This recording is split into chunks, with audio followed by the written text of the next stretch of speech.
பொன்னிலம் மாதராசை பொருந்தினர் பொருந்தார் உள்ளம் தன்னில் அந்தரத்தின் ஜீவ சாட்சி மாத்திரமாய் நிற்கும் எந்நிலங்களினும் மிக்க எழுநிலம் அவற்றின் மேலாம் நன்னிலம் மருவும் ஏக நாயகன் பதங்கள் போற்றி. கைவல்ய நவநீதம் தத்துவ விளக்க படலம் 20வது பாடல். ஆரோபம் அத்தியாசம் கற்பனை ஆவையெல்லாம் ஓரோர் வத்துவினில் வேறோர் வத்துவினை ஓர்தல் நாரூடு பணியாய் தோன்றல் நரனாகி தரியில் தோன்றல் நீரூடு காணல் தோன்றல் நிறம் தளம் வெளியில் தோன்றல் ஆரோபம் அத்தியாசம் கற்பனை ஆவையெல்லாம் ஓரோர் வத்துவினில் வேறே ஓரோர் வத்துவினை ஓர்தல் நாரூடு பணியாய் தோன்றல் நரனாகி தரியில் தோன்றல் நீரூடு காணல் தோன்றல் நிறம் தளம் வெளியில் தோன்றல்.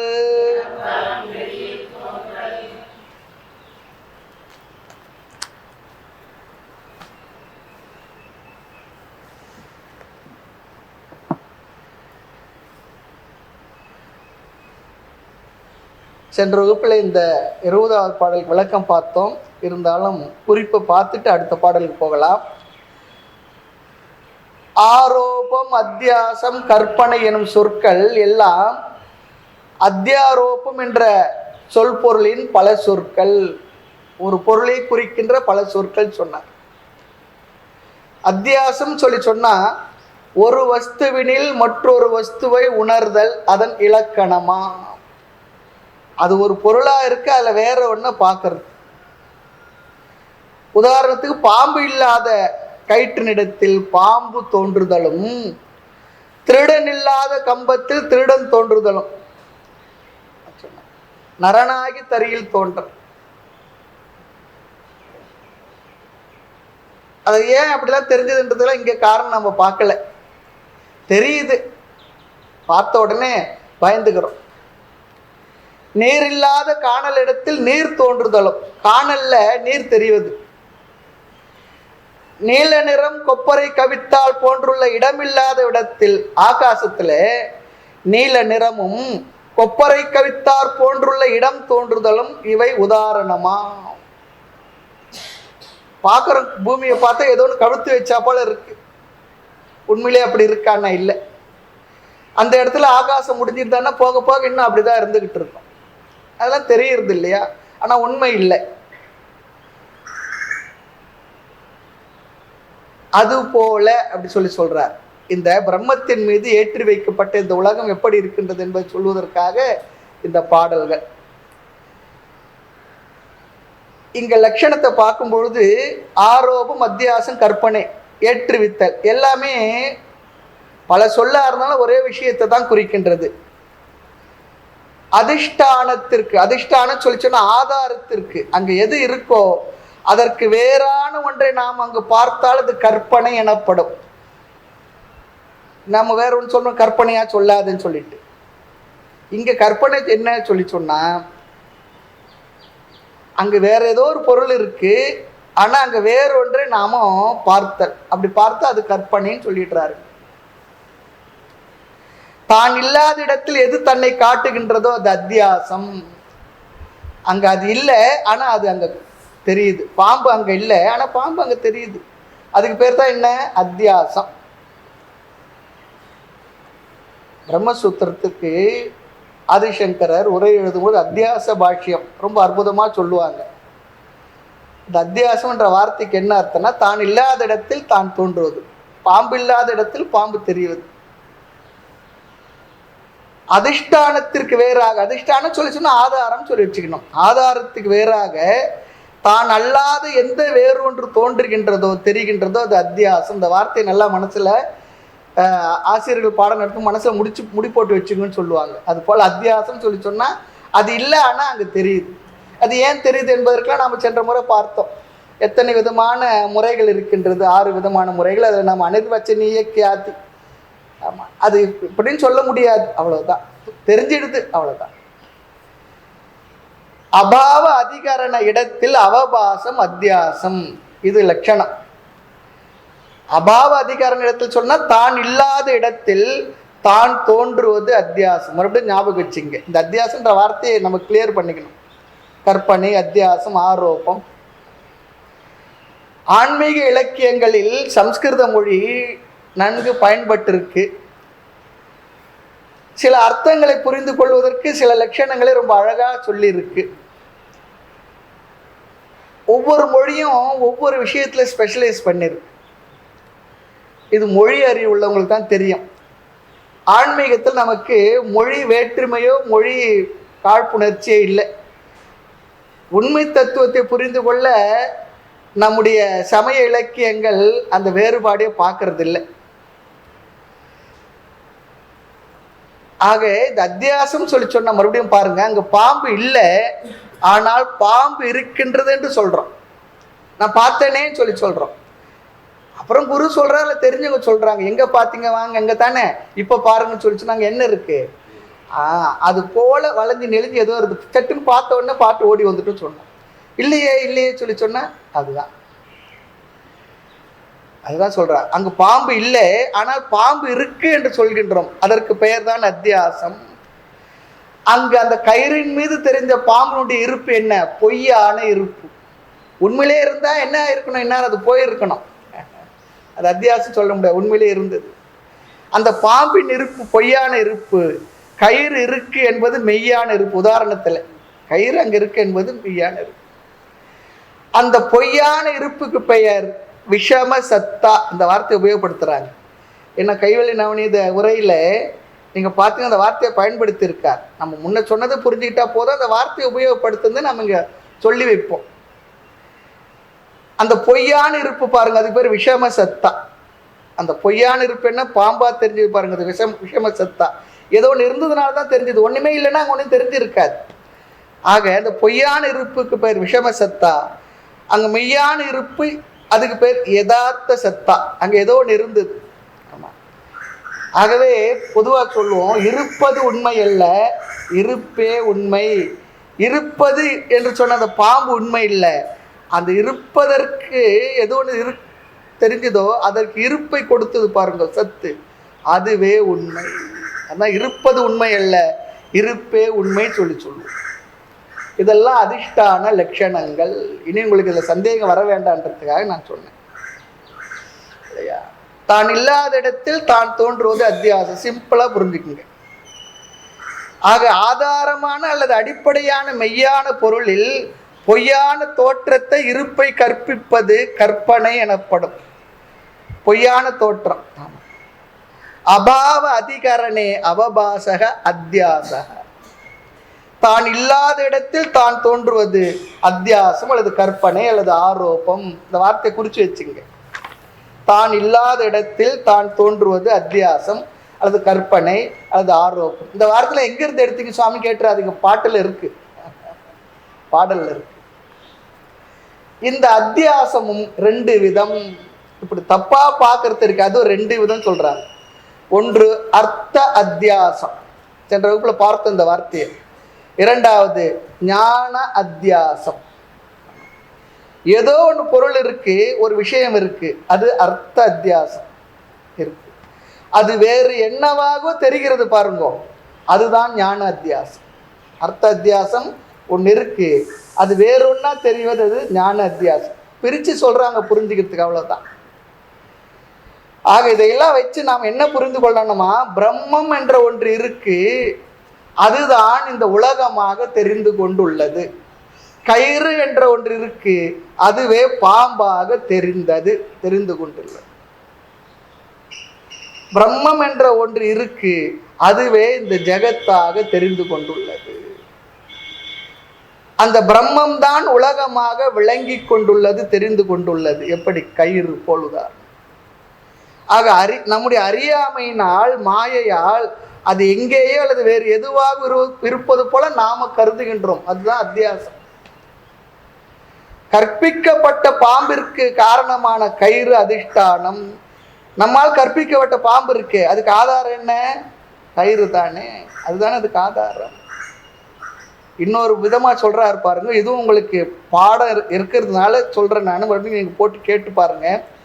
எது பிராந்தி உள்ள பொழுது தெரிவதில்லை. பிராந்தின்னா மயக்கம் உள்ள பொழுது, பிராந்தன் சொல்றோம் பாருங்க. மயக்கம் உள்ள பொழுது தெரிவதில்லையோ, பிராந்தி நீங்கிய பொழுது, அந்த மயக்கம் அறியாமை தெளிந்த பொழுது தோன்றுமோ தெரியுமோ, அதற்கு பெயர் அதிஷ்டானம். நல்லா ஞாபகம் வச்சுக்கணும். எது பிராந்தி உள்ள பொழுது தெரிவதில்லையோ, எது பிராந்தி நீங்கிய பொழுது தோன்றுமோ அல்லது தெரியுமோ, அதற்கு பெயர் அத்தியாசம். ஒன்றும் இல்லை, ஒரு அறியாமல் இல்லாத போது தெரியல, அறிவு வந்தபோது தெரியுது. ஆமாம், அந்த அறிவு வந்தபோது தெரியறதுக்கு பேர் தான் என்ன? அதிஷ்டானம். அதே போல இந்த உலகம் உலகமாக தெரிந்து கொண்டுள்ளது. சாஸ்திர ஞானம் வந்த ஒருபாடு இந்த உலகமாக இருப்பது பிரம்மமே என்ற அறிவு வந்து விட்டது. அப்ப அறிவு வந்த பிற்பாடு கடவுளை பார்க்கணும், எங்க போனோம்? எங்கேயும் போக வேண்டாம். இந்த உலகமே, இந்த பிரபஞ்சமே இறைவன். இல்லையே சுவாமி, அதுக்குள்ள பிள்ளையார் தெரியலையே, சிவன் தெரியலையே, எனக்கு அதெல்லாம் பார்த்தா தெரியலையேன்னா, அப்படிலாம் தெரியாது. என்ன எப்படி தெரியுறதோ அது அப்படியே என்ன? இறைவனே. இந்த அறிவோடு உலகத்தை பார்ப்போம். அப்படி பார்ப்பவர்கள கண்களுக்கு மரம் மரமாக தான் தெரியும், செடி செடியாக தான் தெரியும், கட்டடம் கட்டடமாக தான் தெரியும், ஃபேன் ஃபேனாக தான் தெரியும், புஸ்தகம் புஸ்தகமாக தான் தெரியும், ஆள் ஆளாக தான் தெரியும். ஆனால் இவ அனைத்திற்கும் ஆதாரமாக இருப்பது எது? அது பிரம்மம் என்ற புரிந்த அறிவோடு நாம் என்ன பண்ணுவோம்? பார்ப்போம். அதுதான் இங்கே, அதுதான் வேதாந்தத்தின் விசேஷம். எது பிராந்தி உள்ள போது தெரிவதில்லையோ, இந்த அறிவில்லாத போது நாம் என்ன பண்றோம்? எல்லாத்தையும் பொருளா பார்த்துக்கிட்டு இருக்கோம். அறிவு வந்த பொழுது, அந்த அறியாமை நீங்கிய பொழுது, பிராந்தி நீங்கிய பொழுது எது தோன்றுமோ அல்லது தெரியுமோ, அதற்கு பெயர் அதிஷ்டானம். இந்த உலகத்தையே தான் அவருக்கு இறைவனா பார்க்க. கண்ணால் காண்பதும் காட்சி, கையால் தொழில் பண்ணல் பூஜை, மண்ணுடைந்தும் வயங்குயிர் யாவுமே அண்ணலே நின் அருள் வடிவாகுமே தாய்மன்னர் சொல்வார். அவருக்கு இந்த உலகம் நம்முடைய கண்களுக்கு தெரிகிற போலதான் தெரியும். ஆனால் அவர் என்ன பார்க்கிறார்? இதில் இது அனைத்தும் இறைவனே, சர்வம் பிரம்மமயம், சர்வம் சிவமயம், சர்வம் விஷ்ணுமயம் சொல்றோம் பாரு. இது வெறும் வார்த்தை இல்லை, புரிந்த அறிவினுடைய விஷயம். இதுதான் உண்மை, இதுதான் சத்தியம். அந்த புரிதலோடு இந்த உலகத்தில் அவங்க விவகாரம் பண்ணிக்கிட்டு இருக்காங்க. ஆக அறியாமை உள்ள பொழுது பிரம்மம் தெரிவதில்லை, அறியாமை மயக்கம் நீங்கிய பொழுது தெரிவது பிரம்மம்.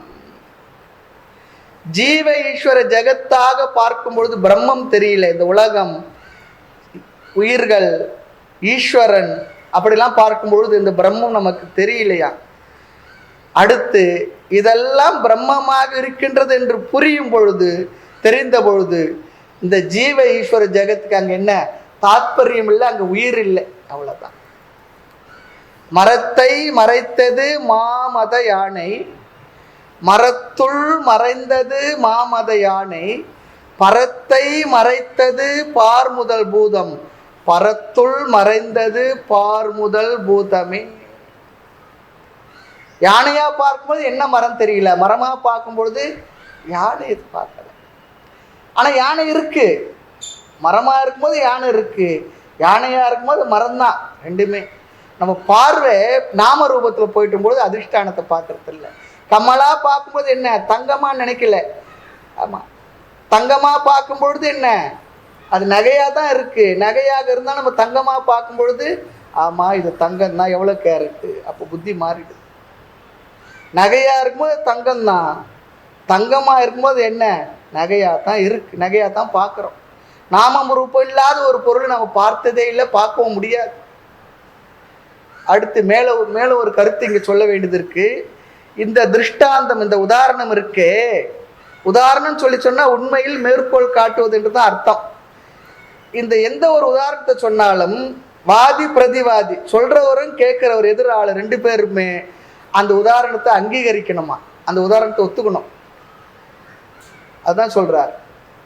வாதி பிரதிவாதி இருவரும் அங்கீகரித்த பதார்த்தம் திருஷ்டாந்தம் உதாரணம், அதனால் பெறப்பட்டது தாஷ்டாந்தம்.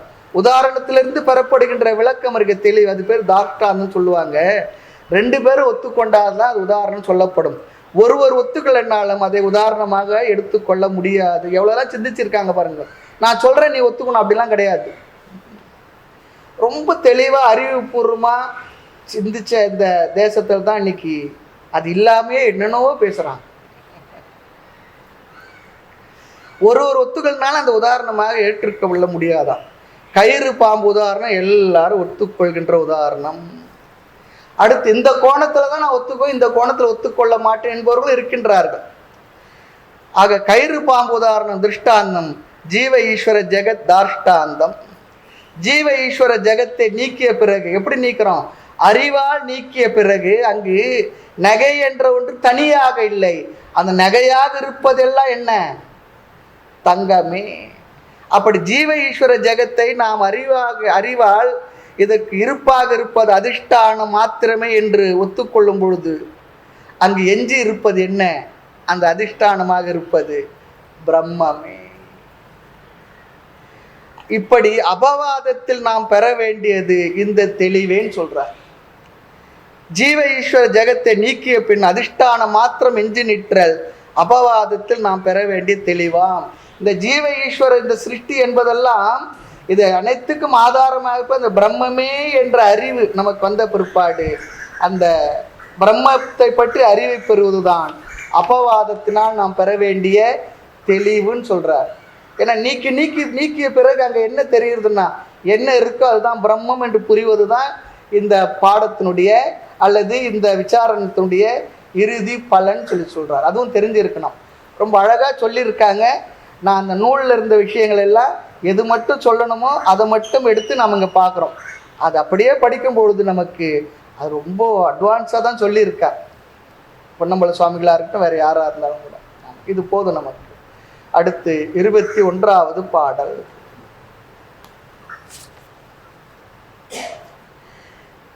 இப்படி போன்ற நாம ரூபங்கள்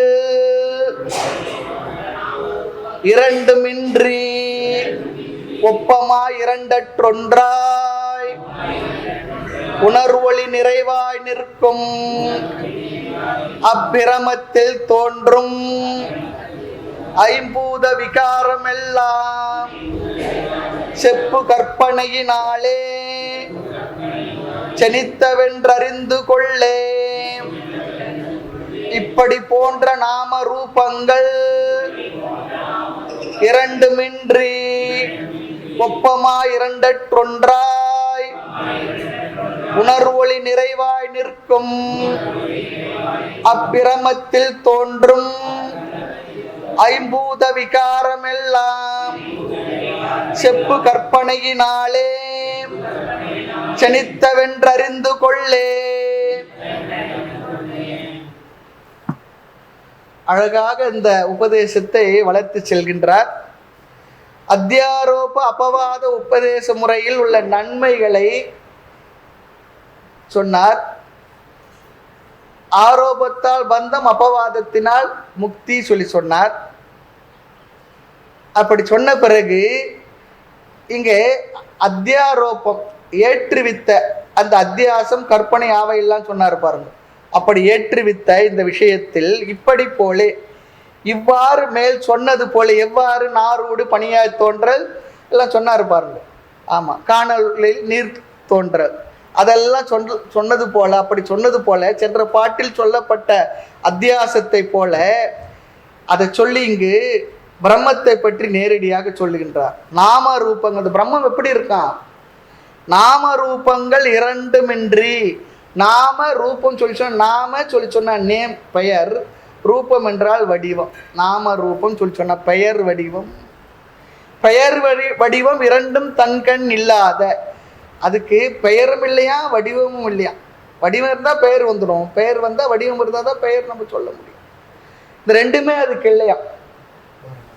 நாம் என்ன நினச்சிக்கிட்டு இருக்கிறோம், எத்தனையோ பெயர், ஒரு உருவம் ஒரு பெயர் இல்லாத இறைவருக்கு 1000 நாமம் சொல்லி அங்கே இருக்கார் இங்கே இருக்கிறார் அப்படி இருக்கார் இப்படி இருக்கலாம் சொல்லிட்டு இருக்கோம் இல்லையா. இங்கே சொல்கிற பிரம்மத்தை பற்றி நாம ரூபங்கள் இரண்டுமின்றி, பெயர் வடிவம் ரெண்டும் தன் கண் இல்லாத, ஒப்பமாய் சமமாய், அனைத்துள்ளும் பொதுவாய், இரண்டற்று ஒன்றாய்,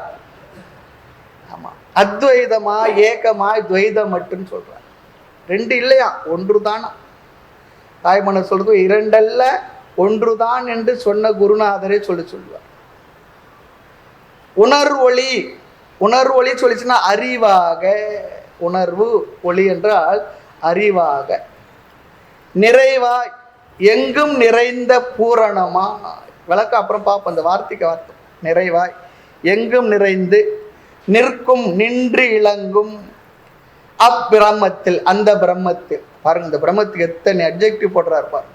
ஒப்பமாய் இரண்டொன்றாய் உணர்வொளி நிறைவாய் நிற்கும், உணர்வொளி நிறைவாய் நிற்கும், எத்தனை அட்ஜெக்டிவ் போடுறார். அப்படி நிற்கின்ற அந்த பிரம்மத்தில் தோன்றும் என்னவா, ஐம்பூத விகாரம் எல்லாம், இந்த பஞ்சபூத மாற்றங்கள் எல்லாம் அந்த பிரம்மத்தின் இடத்தில் தான் இந்த பஞ்சபூத மாற்றங்கள் எல்லாம் தோன்றுகின்றது. அப்படி தோன்றுகின்ற அந்த பிரம்மம் எப்படி இருக்கு, பெயர் வடிவில்லை, ஒன்றாதான் இருக்கு, அனைத்துள்ளும் சமமா இருக்கு, நிறைவா இருக்கு அப்படிலாம் சொல்றாரு. சரி, அப்படிப்பட்ட பிரம்மத்திடத்துல இதெல்லாம் எப்படி தோன்றியது, செப்பு கற்பனையினாலே, நான் அதை எடுத்து உனக்கு நான் சொல்ல போகின்றேன்னு சொல்றார். செப்பு அப்படி சொன்னா நமக்கு தெலுங்குல சொல்லுவோம், செப்பு செப்பு சொல்லுவோம். செப்பு மொழி 18 உடையார் அப்படி இவர் பாரதியாரும் சொல்லியிருக்கார். இதெல்லாம் திராவிட பாஷை. ஆமா, திராவிடனா தமிழ்நாட்டில் மட்டும் இல்லை, துளு தெலுங்கு கன்னடம் மலையாளம் இதெல்லாம் சேர்ந்தது திராவிட பாஷைன்னு சொல்லுவாங்க. செப்பு கற்பனையினாலே எப்படி இந்த தோற்றங்கள் இந்த பிரம்மத்தினிடத்தில் சிருஷ்டியானது தோன்றியது என்று நான் முறையாக உனக்கு சொல்ல போகின்றேன் சிஷ்யனே. எப்படி இந்த படைப்பு உண்டாயிற்று என்றெல்லாம் சொல்ல போகின்றேன். இந்த சிருஷ்டியெல்லாம் கிரமமா எப்படி வந்ததுன்னு உனக்கு சொல்ல போகின்றேன். எப்ப சொல்லுவார், அடுத்த பாட்டில் ஆரம்பிச்சிடுவார். அதுதான் எப்படி என்ற கால் அப்படி சொல்லுவார், ஆரம்பிச்சிடுவார். கற்பனையினாலே ஜனித்தது, எப்படி தோன்றியது என்று அதை நீ அறிந்து கொள்ளே, தெரிந்து கொள். நீ அதை தெரிந்து கொள்ளதான் வேணும். ஆமா, காரணம் என்ன, எப்படி அத்தியாரோபம் ஏற்றி வைக்கப்பட்டு அது தெரிஞ்சாதான், எதன் மீது என்று தெரிஞ்ச பிற்பாடுதான் நம்ம உண்மையை புரிஞ்சுக்க முடியும். அதுக்காக சொல்ற. பாம்பின் கயிற்றில் பாம்பின் தோற்றம் எப்படியோ, கயிற்றில் பாம்பின் தோற்றம் எப்படியோ, எப்படி கற்பனை தானே. கயிற்றுல தெரிஞ்ச பாம்பு உண்மையா? கயிற்றுல பாம்பு தெரிஞ்சதுன்னா அது என்ன, கற்பனை தானே. அதான் சொல், கயிற்றில் பாம்பின் தோற்றம் எப்படியோ அப்படி இந்த ஜெகத் உலகமெல்லாம் பிரம்மத்தினிடம் தோன்றியுள்ளது. பிரம்மத்தினிடம் கூட சொல்றது, பிரம்மமே இந்த உலகமாக தோன்றியுள்ளது. அந்த காலத்துல கூத்துலாம் தெருக்கூத்துலாம் ஆளை பார்த்தா ஏதோ போல் நினைக்கும். அந்த கூத்துல எல்லாம் ட்ரெஸ் எல்லாம் போட்டு ஒரு மாதிரி அதெல்லாம் கட்டி கிரீட்டெல்லாம் வச்சு வந்துடும், அந்த ஆளே தெரியாது இல்லையா. அவர் வேற யாரோ, சும்மா சாதாரண வேட்டி சட்டில் போனால்தான் சுற்றி துணி கட்டி இப்படி கட்டு அப்படி கட்டு தலையில் இப்படி வச்சு கையில் ஏதோ வச்சு வித்தியாசமாக வருவாங்க. எவ்வளோ அழகாக இருக்கு பாருங்க.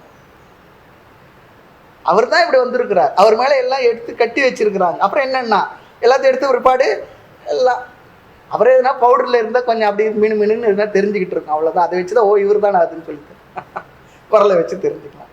அவர் மேலே தான் ஏற்றி வச்சிருக்கு, அவர் தானே அது ஆகியிருக்கார். அதுபோல இந்த உலகம் எல்லாம் பிரம்மத்தினிடம் தோன்றியுள்ளது. இது பிரம்மத்தின் சொரூப லட்சணம். சுவாமி அது என்ன சொரூப லட்சணம் கேட்டுறாதீங்க. தடஸ்த லட்சணம் பார்த்தோம். தடஸ்த லட்சணம்னா தெரிந்த ஒன்றை வைத்து தெரியாத ஒன்றை சொல்றதுன்னு சொன்னோம். இந்த உலகத்தை காட்டி இதெல்லாம் படைச்சவர் ஒருத்தர் இருக்கணும்போ அவர் தான் இறைவன் சொல்றது தடஸ்த லட்சணம். சொரூப லட்சணம் நேரடியாகவே சொல்லிடுறது, குணங்களை வைத்து சொல்லிடுறது நேரடியாகவே. அதை ரொம்ப அழகா சொல்ற. ஆமா, அடுத்து ஒரு சின்ன ஒரு குறிப்பு விளக்கம் இங்க பார்க்கணும். நம்ம எல்லாருடைய எண்ணங்களுக்கும் விருத்திக்கும் எட்டியது எல்லாம் என்ன? நாம ரூபந்தான். நாம ரூபம்னா நம்முடைய கண்களாலும் காதுகளாலும் அல்லது எல்லா ஐம்புலன்களாலும் நாம் அறிவதெல்லாம் பெயர் வடிவத்துடன் கூடிய ஒரு பொருளைத்தான் நாம் அறிய முடியும். பெயர் வடிவில்லாத ஒரு பொருளை நாமும் இந்த 5 பொறிப்புலன்களால் கிரகிக்க முடியாது. பெயர் வடிவம் இல்லாத ஒரு பொருளை நம்ம பார்த்ததே இல்லை. அது ஒருத்தர் அழகா உதாரணம் சொன்னார். இலைன்னு சொல்லி சொன்னா அந்த இலையினுடைய அந்த வடிவம், அந்த பச்சை நிறம் ரெண்டுத்தையும் நீக்கிட்டு இலையை பார்க்க முடியுமா உங்களால? இலைன்னு சொன்னா அதோட வடிவம் எப்படி இருக்கோ அந்த வடிவத்தையும் அந்த பசுமை நிறத்தை நீக்கிட்டு இலைன்னு சொல்றது உங்களுக்கு அங்க என்ன இருக்கு? அப்போ இலைன்னு சொன்னாவே பெயர் வடிவத்துடன் கூடியது தான். பெயர் வடிவம் இல்லாத ஒன்று நீங்க நம்ம பார்க்கவே முடியாது. ஆனால் இந்த பிரம்மத்துக்கு என்ன இல்லையா? பெயர் வடிவமே இல்லையா? பெயர் வடிவமே இல்லையா? நாம ரூபங்கள் இரண்டுமின்றி அந்த பிரம்மனுக்கு பெயர் வடிவமே இல்லை. அப்படி ஒன்று பார்த்துருக்கிறோமா? பார்க்க முடியுமா? பார்க்க முடியாது. சாஸ்திரம் சொல்லி கொடுக்குது, அறிவை கொடுக்குது. அதை பற்றி நான் அறிந்து கொள்ளத்தான் முடியும். ஆமா, ஆகாசத்தை பூஜை பண்ண முடியுமா? ஆகாசத்தை மாலை போட முடியுமா?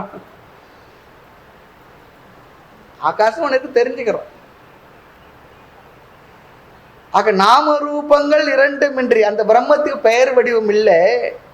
ஆக செப்பு கற்பனையினால் என்றதுக்கு விளக்கம் சொல்றார். ஒரு நாமும் ஒரு பெயரும் இல்லாதவர் என்பதே உண்மையப்பா.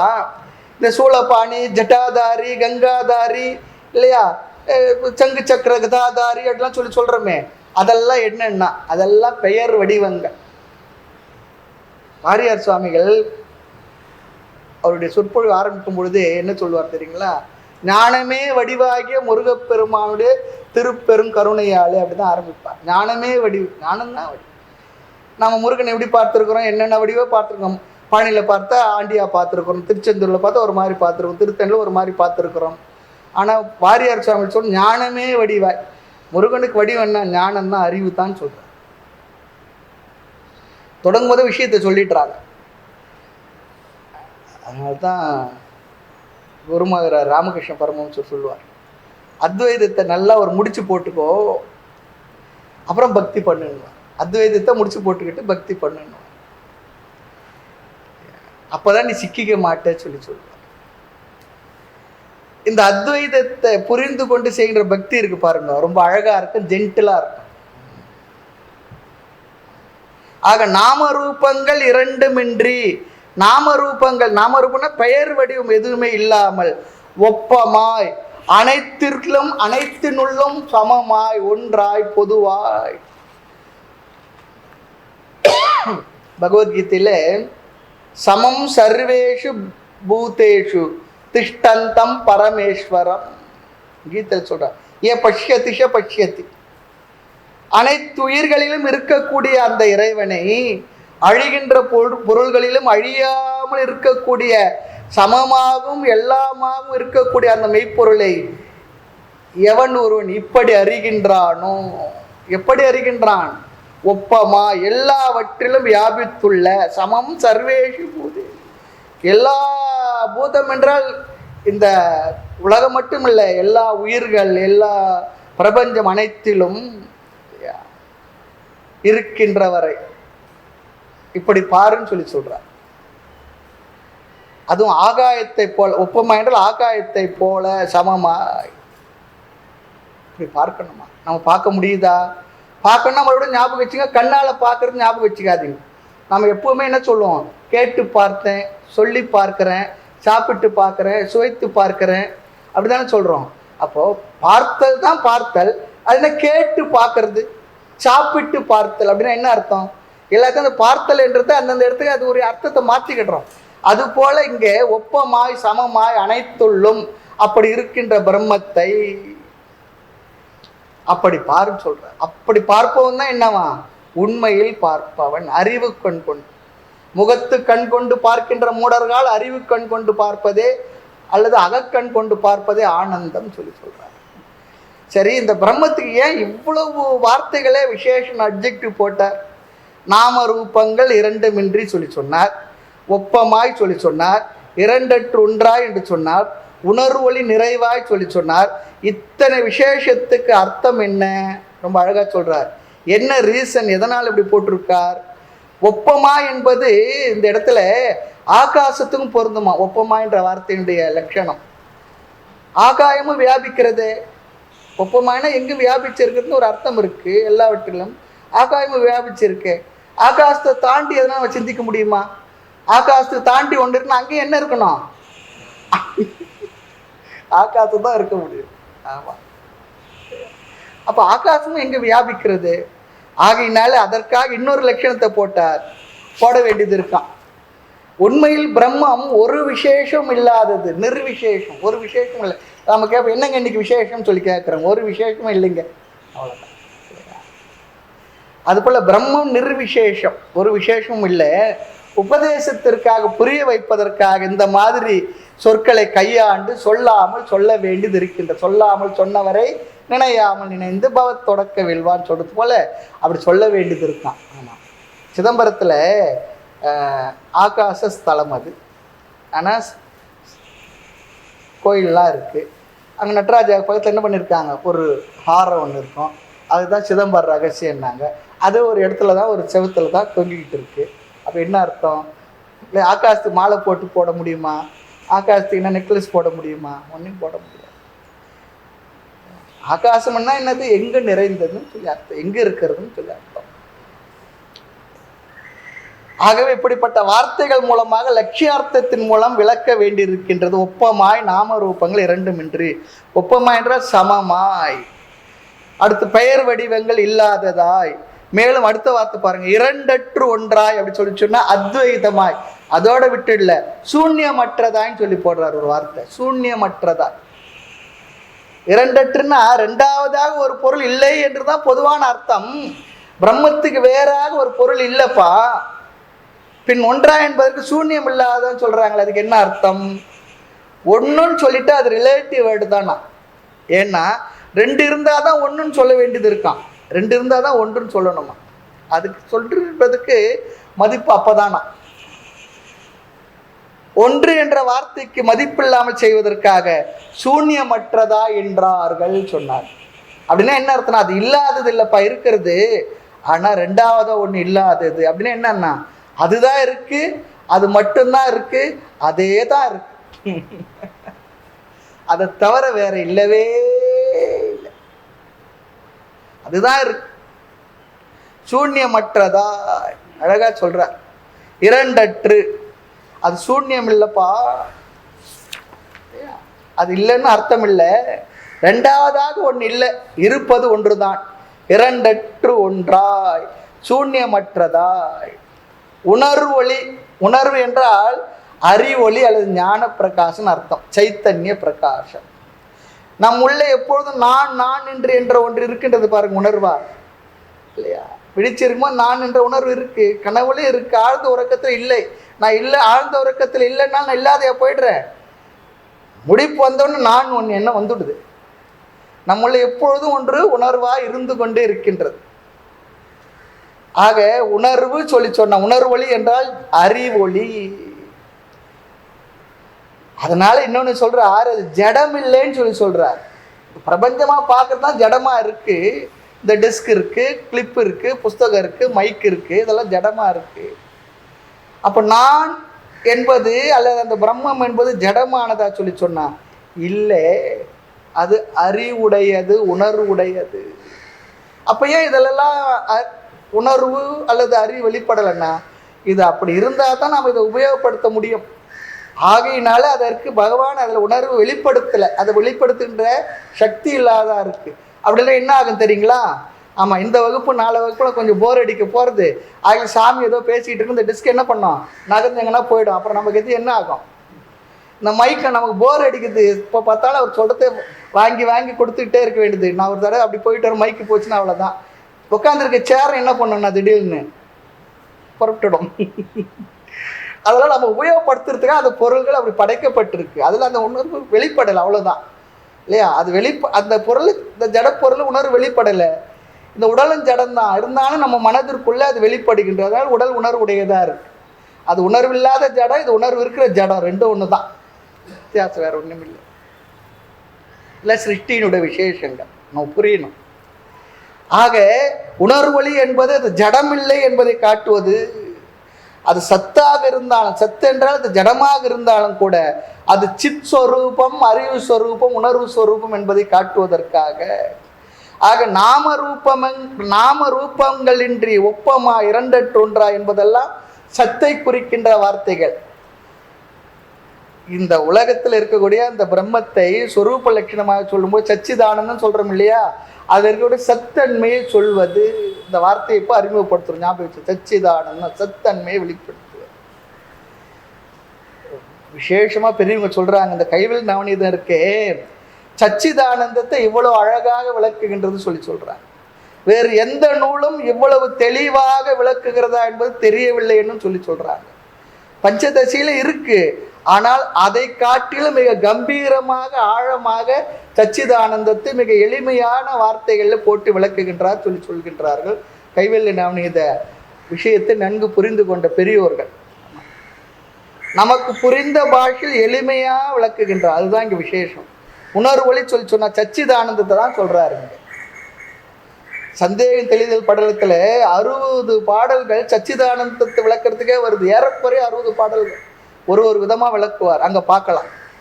ஆக உணர்வொளி சொல்லி சொன்னா சுத்த சைத்தன்யம் பிரகாசம் அறிவாய் நின்றிலங்கும் ஜோதி மௌனியாய் தோன்றி எனக்கு சொல்லாத வார்த்தை சொன்னாண்டி தோழி.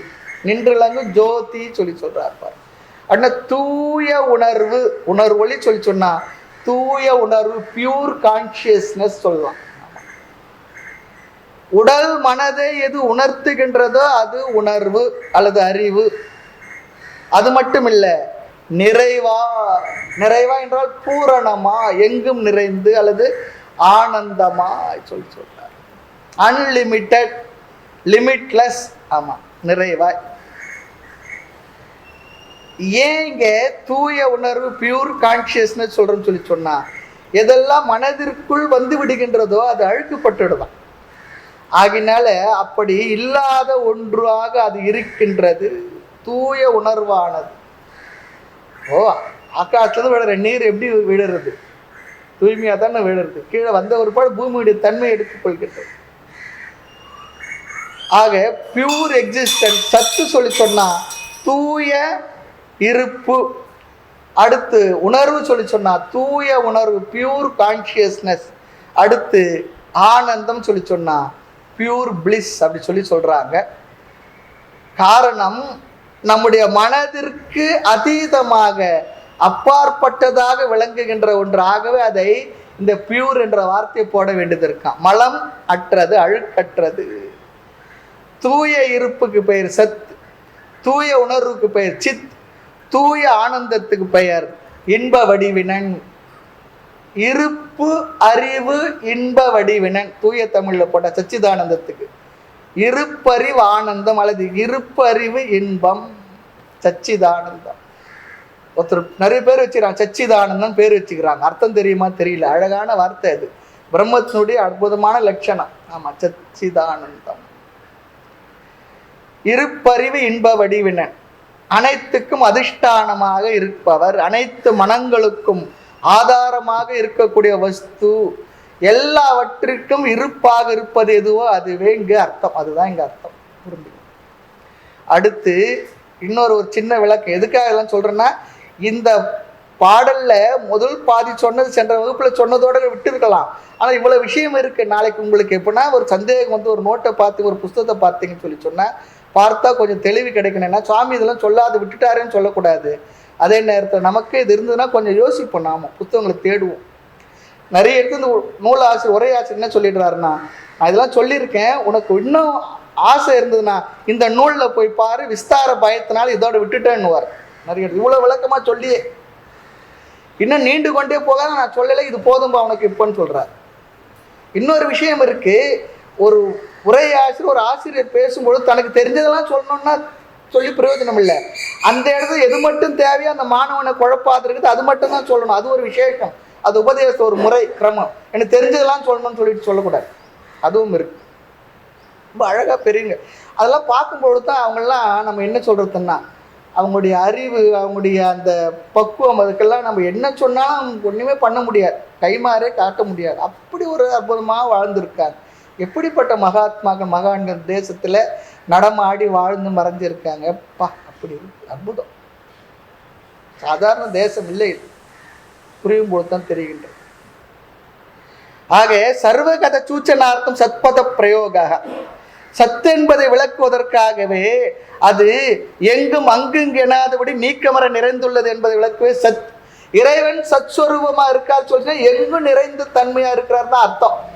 எங்க நிறைந்த தன்மைனா என்ன? ஆகாசம், பூமி, காற்று, நீர் எல்லாவற்றிலும் அவர் தான் இருக்கிறார், எல்லாமாக அவர் தான் இருக்கிறார். அதுதான் சத் என்ற வார்த்தைக்கு அர்த்தமா ரொம்ப அழகா சர்வகத சூச்சனார்த்தம் சத்பத பிரயோக, அங்குங்கெனாதபடி நீக்கமர நிறைந்துள்ளது என்பதை விளக்கவே சத்து என்ற சொல்லை, அதற்காக சத்து என்ற சொல்லை கையாளுகின்றோம். தூய இருப்பு இல்லையா? தூய இருப்பு என்பதை விளக்கிறதுக்கு தான் இந்த உதாரணம் சொல்றார். பாம்பாக தெரிஞ்சது எது? என்ன அங்க பாம்பாக தெரிஞ்சது எது? கயிறு தான். நல்ல உதாரணம் பிடிச்சுக்கிட்டீங்க, நல்லா பிடிச்சுக்கிட்டீங்க. பாம்பாக தெரிஞ்சதே கயிறு தான். உலகமாக தெரிவது எது? அப்பா, முடிஞ்சு போச்சு, வகுப்பு இன்னையோட முடிச்சிடலாம், முடிஞ்சு போச்சு. புரிஞ்சிடுச்சு உங்களுக்கு? பாம்பாக தெரிஞ்சது கயிறு தான். அப்ப உலகமாக தெரியுது என்னன்னா அந்த பிரம்மமே. எவ்வளவு அழகா சொல்லிட்டாங்க பாருங்க. ஞானம் வந்தாச்சு நமக்கு. ஆக தூய இருப்பு என்பது அந்த பிரம்மமே, கயிறு என்பதே தோற்றம் தானே. சரி, ஆக அபரோக்ஷ அடுத்து சொல்றார் சத்பத. இது அங்க சொன்னார். இங்க சித்பதத்தை எதுக்கு பிரயோஜனப்படுத்தினாங்கன்னா அபரோக்ஷ ஞான சித்தியர்த்தம் சித்பத பிரயோக. இந்த சித் என்ற சொல்லி எதுக்கு பயன்படுத்தினாங்க சொல்லி சொன்னா, நாம் தான் அது என்று நம்முடைய அறிவில் புரிந்து கொள்வதற்காக சித்பதம் பயன்படுத்தப்படுகின்றது. எங்கு நிறைந்திருக்கின்றது என்பது சத்பதம். சரி, அந்த சத்து தான் என்ன? நானாக இருக்க புரிந்து கொள்வதற்காக இருக்கின்ற ஒரு வார்த்தை தான் சித்பதம். சித் என்ற வார்த்தை, சித்தன்னு என்ன? அறிவு, உணர்வுன்னு சொல்லி அர்த்தம். அதான் நாம் தான் அது என்று புரிவதற்காக சித்பதம் பயன்படுத்தப்படுகின்றது. மேலும் அது சத்பொருள் தான் நாம் என்று புரிய வைப்பதற்காக மட்டுமில்லை, அந்த சத்தானது ஜடமில்லை என்பதை புரிய வைப்பதற்காக சித்பத பிரயோகம் சொல்றார். இது ரொம்ப அழகான விஷயம். ஆமா, அது ஜடமல்ல என்பதை விளக்குவதற்கு சித் என்ற சொல் பயன்படுகின்றது. வெறும் சத்துன்னு மட்டும் சொல்லிட்டு போயிட்டா முடிஞ்சு போயிச்சா சொன்னா, சித்து ஏன் பயன்படுத்துறாங்கன்னா அது அறிவு, உணர்வாக இருப்பது. அது மட்டும் இல்லை, அது வெறும் ஜடம் இல்லை என்பதை சொல்லுவதற்காக. நிறைய நேரத்தில் நம்ம பார்த்து யாருன்னா நீங்க ஜடமான்னு சொல்லி கேட்டால் நமக்கு என்ன வருது? கோபம் வருது பாருங்க. அப்படி கோபம் வருமே, ஜடம், நான் ஜடம் இல்லையே சொல்லிட்டு. ஆகினாலே அதாவது இந்த உலகத்தை படைத்த இறைவன் இந்த உலகமாக மாறி இருந்தாலும் படைப்பதற்கு அவருக்கு கொஞ்சம் அறிவு இருந்திருக்கணுமே. அது போல அறிவாக இருப்பது எதுவோ நம்முள்ளும் இருக்கின்ற அந்த உணர்வாக அறிவாக இருப்பது சித்து, அது ஜடமில்லை என்பதை சொல்வதற்காக வந்தது சொல்றார். அபரோக்ஷ ஞான சித்தியர்த்தம் சித்பத பிரயோக. அது ஜடமில்லை என்பதை விளக்க சித் என்னும் சொல்லை கையாளுகின்றோம். அடுத்து இப்படி அறிவதனால் என்ன பலன்? அதுதான் ரொம்ப முக்கியம். உன்னுடைய லிமிட்டேஷன்ஸ், உன்னுடைய வரையறைகள் எல்லாம் போய்விடும். உனக்கு எந்த விதமான வரையறையும் இல்லை. நமக்கு எத்தனை விதமான வரையறை இருக்கு? இந்த உடல் ஒரு வரையறை, இந்த இடம் ஒரு வரையறை, பொருள்கள் நம்மை வரையறுக்கின்றது இல்லையா? நான் அதுவாக இல்லை, நான் இதுவாக இல்லை இல்லையா? எனக்கு அது இருக்கு, எனக்கு இது இல்லை, எனக்கு அது குறைவா இருக்கு, எனக்கு அது கூடுதலா இருக்கு, நான் அங்க இல்லை, நான் இங்க இல்லை, நான் அவரா இல்லை, நான் இவரா இல்லை, நான் அந்த பொருளா இல்லை, நான் இந்த பொருளா இல்லை. இப்படிலாம் எத்தனை விதமான லிமிட்டேஷன்ஸ் இருக்கு பாருங்க, வரையறைகள் இருக்கு பாருங்க. அந்த வரையறைகள் எல்லாம், லிமிட்டேஷன்ஸ் எல்லாம் போயிடும்பான்னு சொல்றார். நீ வரையறை அற்றவன். அந்த உண்மையை உணர்த்துவதற்காக வரையறையற்ற நாம் எப்படி இருப்போமா? ஆனந்தம். ஆனந்தம் தானே. வரையறை எனக்கு இல்லைன்னா எப்படி இருக்குமா? அவ்வளவுதான். நினைச்சு பாருங்களேன், வரையறையற்ற ஒன்றாக நம்ம நினைக்கும் பொழுது அங்க என்ன வருது? நமக்கு நிறைவு. அந்த நிறைவினால் மனசுல என்ன வருது? ஆனந்தம்.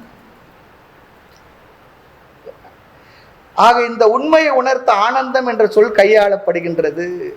ஆக நீ தூய இருப்பு என்பது உணர்த்த சத்து என்ற சொல்லும், அது அந்த சத்தானது ஜடமல்லை என்பது உணர்த்த சித்து என்ற சொல்லும், அது ஆனந்த சொரூபம் என்பது உணர்த்துவதற்கு ஆனந்தம் என்ற சொல்லும் பயன்படுத்தப்படுகின்றது.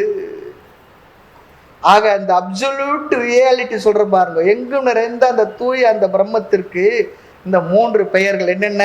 Pure existence, pure consciousness, pure bliss. தூய இருப்பு, தூய அறிவு, தூய இன்பம். அதுல ஒன்றும் கலப்படமே இல்லை. ஆமா, கலப்படமில்லாத ஆனந்தம், குறைவிலா நிறைவு, கோதிலானந்த வெள்ள துறையிலே படிந்து மூழ்கி நான் தோன்றாவாறு உள் உரையிலே உணர்த்தி மோன ஒன் சுடர் வைவால் தந்த இறைவனே உனைப்பிரிந்து இங்கு இருக்கிறேன்னு நிறைவு சொல்லிட்டு போகலாம். அங்க ஒரு குறைவுமே இல்லை, அதுவும் இருக்கு. குறைஞ்சிடுச்சுன்னா என்ன பண்ற? சிவபோகம் எனும் பேரின்ப வெள்ளம் பொங்கி ததும்பி பூரணமாய் ஏக உருவாய் கிடக்குதுன்னு சொல்றாரு பாருங்க தாய்மணவர். அப்படி இருக்கான் நம்முடைய இயல்பு. ஆனா என்ன பண்றோம் நாம? அப்படியா ஃபீல் பண்றோம்? ஐயோ, எத்தனை விதமான குறை இருக்கோ அந்த குறைகள் எல்லாம் நம்முடையதான் நினைக்கிறோம். இல்லாத குறையை வர எடுத்து போட்டுக்கிடுறோம். அது வேற. இல்லாத குறையெல்லாம் ஏற்கனவே நமக்கு 1000 குறை, அதுல வேற எல்லா குறையும் வேற. அவங்க குறை, இவங்க குறை, வந்த குறை, போன குறை, அது அந்த வீட்டு குறை, இந்த வீட்டு குறை, அதெல்லாம் எடுத்து நாமளே போட்டுக்கோம். அதெல்லாம் வந்த உடனே நமக்கு இன்னும் சில நேரம் அவங்க குறையெல்லாம் கேட்ட நாமளே பரவாயில்லன்னு தோணும். இன்னும் சில நேரத்தெல்லாம் பார்த்தா ஐயோ நாம அப்படிலாம் இல்லாத போயிட்டுமே அப்படின்னு சொல்லி தோணும். இதெல்லாம் இந்த ஜீவனுக்கு இல்லவா, இதெல்லாம் உனக்கு இல்லவே இல்லப்பா. இந்த உலகம் நம்ம பார்த்து குறையா சொல்றது, சாஸ்திரம் நம்ம பார்த்து உனக்கு என்னடா ராஜா குறை, நீ எங்கு நிறைந்தவன், நீ வரையறையே இல்லாதவன், நீ ஆனந்த வடிவனு. இந்த வார்த்தை யாருன்னா நம்ம வீட்டில் என்னைக்குன்னா சொல்லி கேட்டிருக்கிறோமா? நம்ம தாத்தாவோ அப்பாவோ நண்பர்களோ மற்றவங்க யாரும் சொல்லியிருக்காங்க நம்மளை பார்த்து? சாஸ்திரம் சொல்றது நம்மளை பார்த்து, உனக்கு இதெல்லாம் இருக்கப்பா, நீ இப்படிப்பட்டவன்.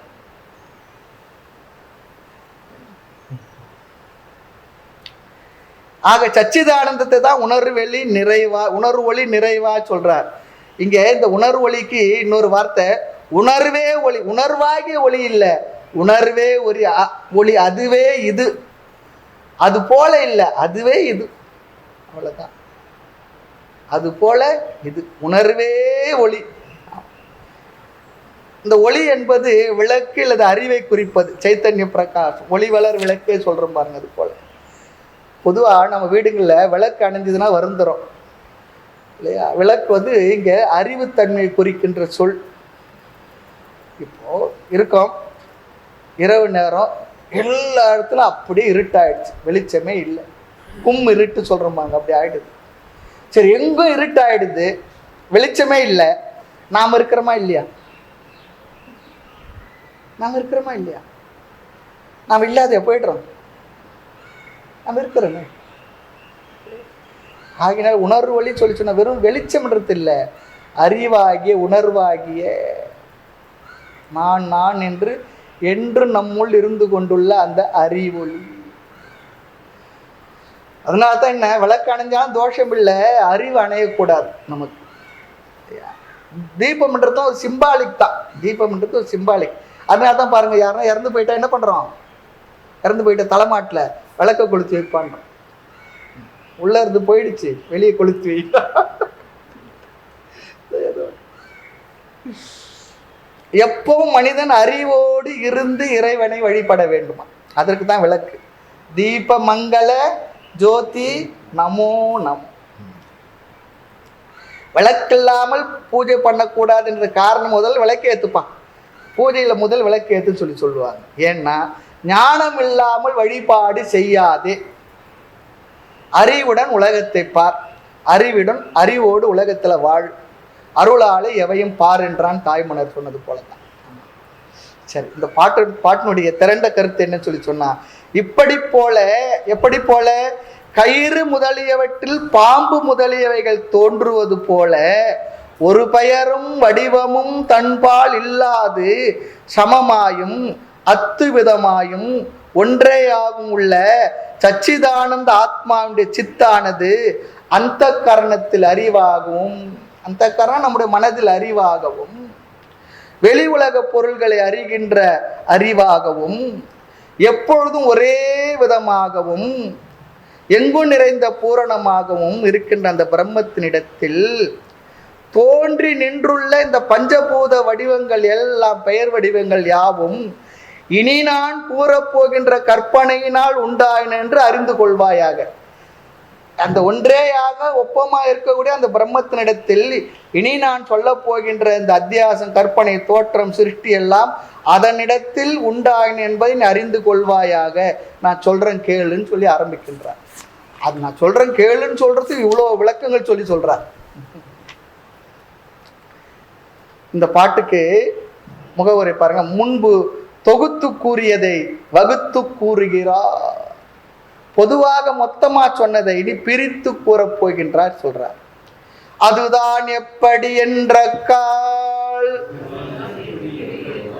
அனாதியாம் ஜீவரெல்லாம் பொதுவான சுழுத்தி போல பொருந்தும் அவ்யக்தம் தன்னில் இது கால தத்துவ பேர் ஈசன் உட்பார்வையாலே முதுமூல சுபாவம் விட்டு முக்குணம் வியத்தமாமே. அதுதான் எப்படி என்ற கால் அனாதியாம் ஜீவரெல்லாம் பொதுவான சுழித்தி போல பொருந்தும் அவ்யக்தம் தன்னில் இது கால தத்துவ பேர் ஈசன் உட்பார்வையாலே முதுமூல சுபாவம் விட்டு முக்குணம் வியத்தமாமே. சிருஷ்டியை தொடங்குகின்றார். சிருஷ்டியை சொல்ல தொடங்குகின்றார். சிருஷ்டி எனும் கற்பனை வந்த விதத்தை கூறத் தொடங்குகின்றார்.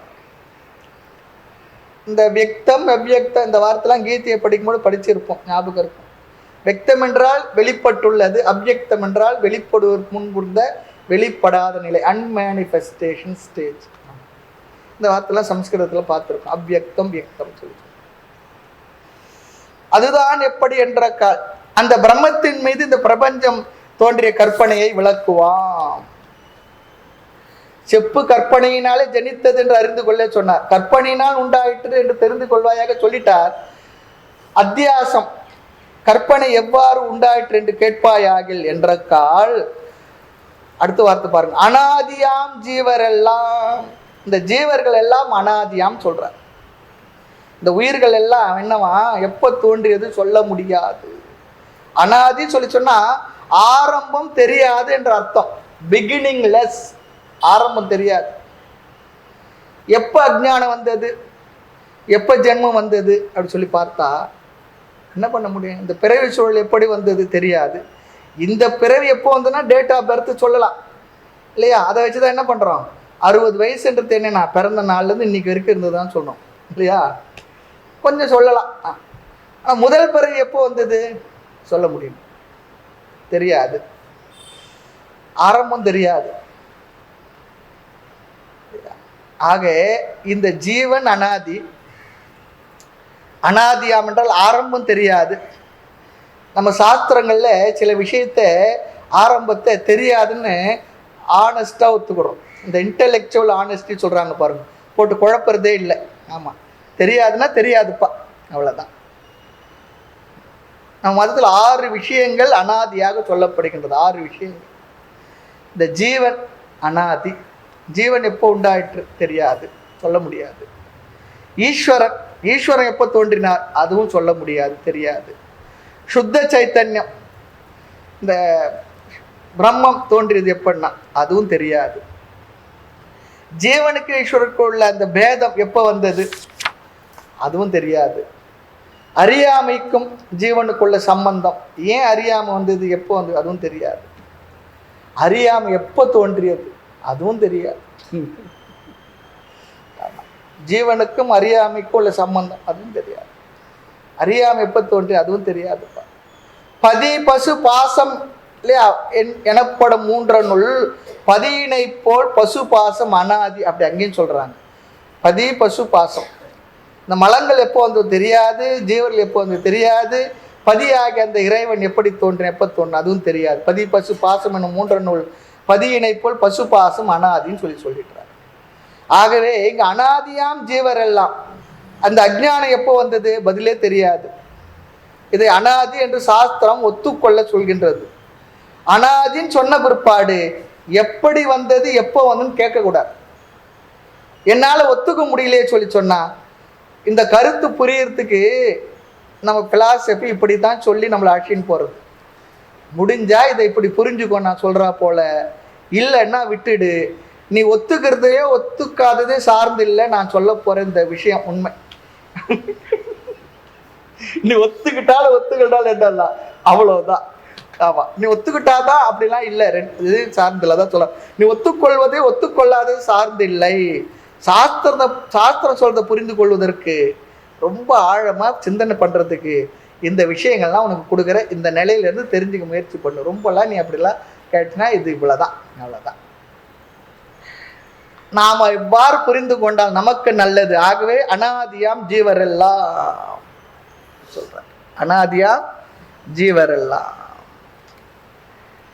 மேலும் விஷயங்களை அடுத்த வகுப்பு பார்த்தோம். மூர்த்தி எல்லாம் வாழி எங்கள் மௌன குரு வாழி, அருள் வார்த்தை என்றும் வாழி, அன்பர் வாழி பராபரமே. ஐயனே எனதுள்ளே நின்று அனந்த ஜென்மங்கள் ஆண்ட மெய்யனே உபதேசிக்க வெளிவந்த குருவே போற்றி. உய்யவே முக்தி நல்கும் உதவிக்கோர் உதவினாயே, செய்யுமாறொன்றும் காணேன் திருவடி போற்றி போற்றி.